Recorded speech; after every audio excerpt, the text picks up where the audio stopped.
Right, so it has been a little while since I've been out with the Matrix cameras, so we thought we'd do something a bit different, a bit special, and we have come to Makins Fishery today to do a spot of meat.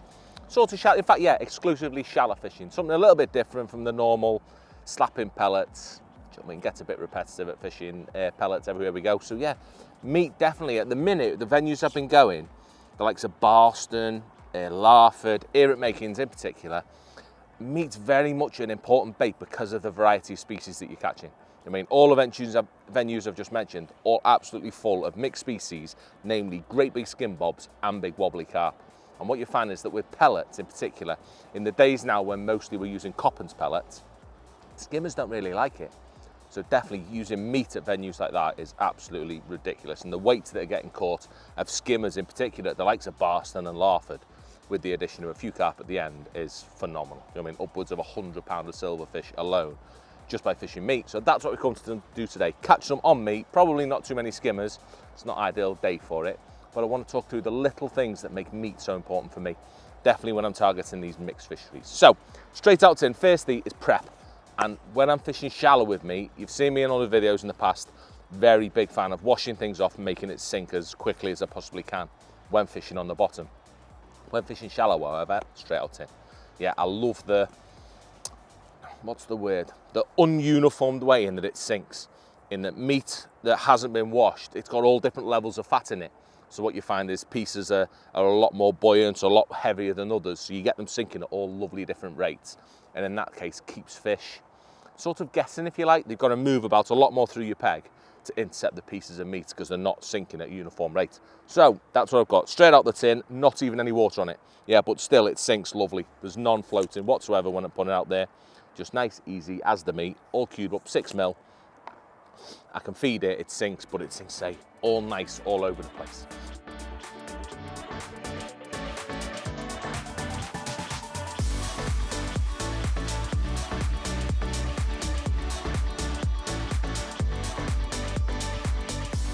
Next, I want to talk about rigs. So, a bit different to the normal style of rigs. I'm not too worried about being able to slap it. Really positive rigs like I'd want with pellets because my bait is too fragile to do so. So instead, what we have is that one and that one. No, that one and that one. There's two different styles of rigs. Let me go from the shallowest first, just to cover where them fish want to feed. As I say, it's a bit more versatile than fishing with pellets because they're so likely to be a bit deeper as well, particularly with the species we're catching, with potentially catching skimmers. So first off, I've got my carp rig. Yeah, carp rig as basic as you can possibly imagine. And it's simply a 0.2 dibber, one of our new dibbers in 0.2, so I've got a little bit of weight with 4 number 10s underneath it, 1 number 10 down my line. Yeah, really, really, really simple. Both of my main lines are on 0.18, both of my hook lengths are on 0.16, but that's all suited to the day. The biggest tip I can give you when fishing meat is to use a big hook. Yeah, never ever small hooks, always 14 at least, sometimes even a 12. But in today's case, I've got a nice big 14. On MXC1s are quite a big hook. So in a 14, it's a big old lump of hook that I can put a piece of meat on, and it's going to stay on a lot. I mean, I don't want a little narrow gauged hook that's going to like rip out my meat every time I move my rig. So that big lump of metal helps it stay on, and once the meat's on, it keeps it nice anyway. It's well supported with the hook. And yeah, so the first one's a dibber with 2 foot of line above it. Yeah, this is me shallow plopping in feed, more to the point, me carp rig. This is the one I expect to catch me carp on, really, really shallow. And those carp that are right up nailing the really, really shallow pieces of meat, the ones as soon as they go in, this is going to be the rig for catching them. So no F1s involved in this, carp and skimmers, so I can afford to have that nice big long length of line as well, just so I can probably less likely to miss any bites, but keep my pole away from my float. Really, really, really important with the our meat. And the second rig is a bit of a weird one. Yeah, and then I've swapped on that one to one of our shallow patterns, the carp shallow patterns, with a bristle, because I want to be able to read it because I'm fishing a bit deeper. And this one I'll fish anywhere from 2 foot up to 4 foot. To say it's great with those species, I've not got to worry about little tiny lengths of line between me float and me pole, missing bites. With meat, they nail it. It's brilliant. Not so much F1s, but skimmers and carp, they absolutely nail it, and your bites are easy to hit with the aid of a back shot. Yeah, still have a back shot to make sure it keeps everything a little bit tighter. But the diamond type rig that I've got set up in this case, same component, same hook, same line, but it's for fishing in that nice slow fall. All I've got literally there is 1, 2, 3 number 10s, one directly under the float, and I'll keep that one under the float all the time. So wherever I move my float, if I move that down here, they just bunch up. You can see it's my versatile rig for searching. But with skimmers, for whatever reason, they like being a bit deeper. You often find them 18-inch plus, so all the way down to 3 foot at sometimes. They can go really, really deep. And this rig gives me the option, as I say, of just moving it about. All a shot of cubes that allow me to keep my rig versatile, allow me to move my shot all the way over the place to keep my rig nice and versatile. But yeah, it gives me 2 options there of finding out where the fish are going to be. Don't get me wrong, I could easily fish this bristle really, really shallow as well, but I find that a dibber does the job just as easy, a bit more robust for catching them great big carp. So yeah, simple as that. Those 2 rigs will cover everything I'm after for my session as long as the fish are off the bottom.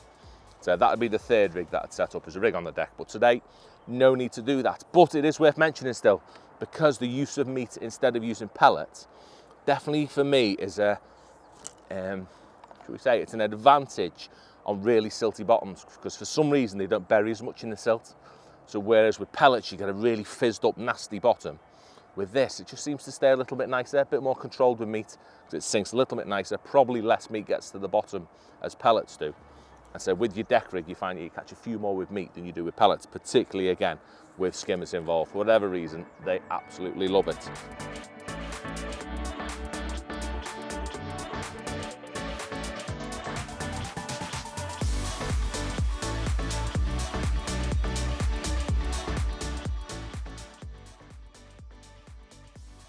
So next, let's catch a little fish really quick. So what I'm going to do, put my glasses on. You have to excuse me for having me ignore people glasses on. And what I'm after is visually the same as I would be in a carp match with pellets, is visually looking for fish to begin with. Like I've had a sneaky go today and the skimmers are proving very, very difficult to catch. They're not liking it one bit with the weather being so bright. But if it clouds over later, I'd fully expect some skimmers to have a go. So I've got my feed area maintained all the time, so it's not too far out. So I've just hooked a piece of that, plain simple, on the hook. I have tried hair rigging in the past. I don't see any point. I think it's just as easy to whack it on a big hook, and it's versatile. If I want, I can actually slap that rig over, although it's not a big thing for me in this. So I've got my spot. So as I'm looking at it, I've got a lovely reflection, and I'm keeping it nice. It's not a bait I want to go too far with. I want to keep it somewhere between 11 and 14 meters, so 13 meters being the absolute perfect length, where I can group my bait lovely, but you always need to be able to fish past. Yeah, so important, because you're fishing such a slow sinking bait. Them big clever carp absolutely love it, and they all want to hang just at the back of your feet. Really, really massive, even more so with meat than any other bait, I think I'd say. So, and that's where that longer length of line comes in as well. So I've got my spot, and I'm actually going to flick past it. You can see I'm never ever turning my rig over. I'm not slapping my rig, just because my bait isn't durable enough to do so really. So it's just a case of plopping that rig, keeping that shadow away from the water as much as I possibly can, because definitely today they absolutely hate the shadow on my pole being anywhere near them, which again is where that long length of line comes in. I'm just able to swing it all over the back of my feed. Yeah, nowhere near, because I'm not expecting any to really be in my feed yet.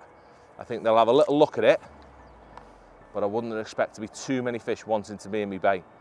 So I'm happy to fish that ½ meter past, just flicking my rig about. So I won't give it too long, I'll give it sort of 10 seconds on each. And I'm just flicking it sort of in a meter, what we're gonna say, like a flipping rainbow, innit? I'll never come this side of it, but a meter rainbow all the way around it. I'm perfectly happy flipping my rig. So I'm gonna carry on plopping that rig. And if I don't catch one, if I don't feel like they're coming in, what I'll do is I'll whiz in, put my deeper rig on, and try within my bait to see if there's any skimmers within my feed, because the skimmers aren't really going to come that shallow, not today anyway, and they're not going to hang off the back as much. They're going to want to be eating that bait. So they're going to be like in the middle of it, where the carp are going to be hanging past. So you almost get 2 pegs out of one. You can keep on swapping between the two, depending what you think's in your peg, through visually seeing the skimmers fizz in, the carp moving off the back of it, whatever else. I'm just going to feed this for 10 seconds, see if I can get a quick one to come into it. And if not, then ideally I'm going to swap to my other rig and just see if there's any fish really deep down. Now I'm seeing an odd little fizz Just an odd little pimp coming up, an odd little bubble, which hopefully that tells me there are some skin bobs feeding now. Because the carp at this point, they're not in my peg. I mean, you would see them if they're in your peg, so it's pointless me wasting time on that rig if there's nothing there. So they're whizzing back nice and quick. Put me deeper one that I'm going to go in at probably 2.5, 3 foot. So we've gone in quite deep on that one. But you'll see by having a bristle on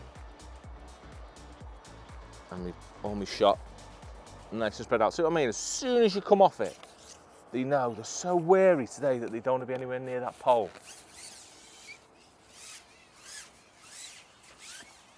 So now I'm going to go in my bait, so I'm going to hold it right in my joint when I'm feeding. So I'm still flicking my rig past so it stays tight. And then I hold that nice and tight all the way through. Not going to feed this cast. Yeah. So clever. And they're just watching it go down there that little bit deeper. This is actually a carp. But that's probably picking off them pieces of meat that are just at the back, the one that we just seen in the peg. So yes, a lovely example of swapping about between them rigs, just as you would with any other bait. But this has picked one off, saying not the fish I was expecting. I was expecting a lovely 2-pound skimmer to come flying out the water, but instead, a carp bass. I think it's a ghosty as well, it might be. It looked like one when it turned a minute ago. A little bit of ghosty about it.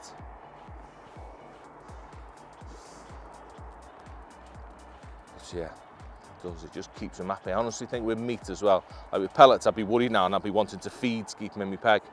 With meat, I'm perfectly happy that there's still sort of attractants in my peg. So them oils and everything else is still there. It's not foul up, it's just wrap around it. Oh, you horrible little fish.